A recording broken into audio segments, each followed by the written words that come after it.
সমুদ্রের ভাঙা ঢেউকে সঙ্গী করে শরীর ভাসিয়ে তীরের দিকে ছুটে চলা, এটাই বডি সার্ফিং। ৩৩৬ বছরের পুরনো এই জলক্রীড়ার সূচনা হয়েছিল হাওয়াই দ্বীপপুঞ্জে। ডলফিনের ঢেউ ভেঙে তীরে ফেরার দৃশ্য থেকেই অনুপ্রাণিত হয়েছিল মানুষ। এবার সেই রোমাঞ্চের আনুষ্ঠানিক যাত্রা শুরু হলো কক্সবাজার সমুদ্র সৈকতে।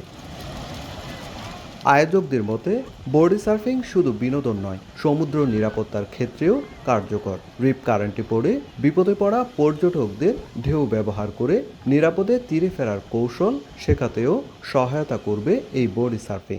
লাইফগার্ডরা যখন উদ্ধার কাজে দূরে চলে যায় এবং আসতে গেলে অনেক বড় বড় ঢেউর ভিতরে অনেক সমস্যাতে পড়ে, বডি সার্ফিংটা জানলে খুব দ্রুত কুলে চলে আসা যায়।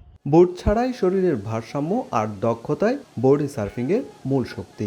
আন্তর্জাতিকভাবে ব্যবহৃত ছোট হ্যান্ডপ্ল্যান এখনও দেশে সহজলভ্য না হলেও স্থানীয় সার্ফাররা নিজ উদ্যোগে তৈরি করেছেন সরঞ্জাম। তাদের আশা, এই জলক্রীড়া কক্সবাজারের পর্যটনে যোগ করবে নতুন মাত্রা। বডি সার্ফিংটা আমরা সবাই মিলে উদ্বোধন করতেছি, যেন বডি সার্ফিং এর মাধ্যমে মানুষ সমুদ্রমুখী হয়। যারা আগত পর্যটক ব্যস্তায়ী যারা এখানে সমুদ্র সৈকতে আসবেন, ওনারাও ওই প্রশিক্ষণটা যদি পায় তাহলে ওনারাও নিরাপদে থাকবেন। পর্যটক মনে করেন এখানে অনেকে গোসল করতে আসে এবং পানির স্রোতে পরে গিয়ে দূরে চলে যায়। ঢেউর মাধ্যমে যদি একটু নাড়ে চাড়ে যদি সামনে দেয় তাহলে ঢেউর সাহায্যে একদম কিনারায় চলে আসতে পারবে। রোববার সকালে লাবণী পয়েন্টে আনুষ্ঠানিক উদ্বোধনে অংশ নেন ৩০ জন বডি সার্ফার। সংশ্লিষ্টদের বিশ্বাস, বিশ্বের দীর্ঘতম সমুদ্র সৈকত কক্সবাজার একদিন আন্তর্জাতিক বডি সার্ফিংয়ের গুরুত্বপূর্ণ গন্তব্য হয়ে উঠবে। এটি খুব সহসাই জনপ্রিয় হয়ে উঠবে।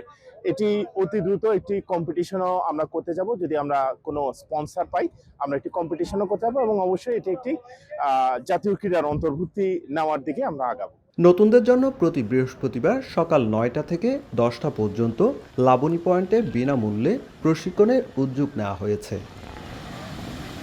উত্তাল ঢেউর বুক ছিঁড়ে এগিয়ে চলার এই রোমাঞ্চ এখন কক্সবাজারের নতুন পরিচয়, স্বপ্ন। একদিন আন্তর্জাতিক প্রতিযোগিতার ঢেউ উড়বে বাংলাদেশের লাল সবুজের পতাকা। সুজাউদ্দিন রুবেল, সময় সংবাদ, কক্সবাজার।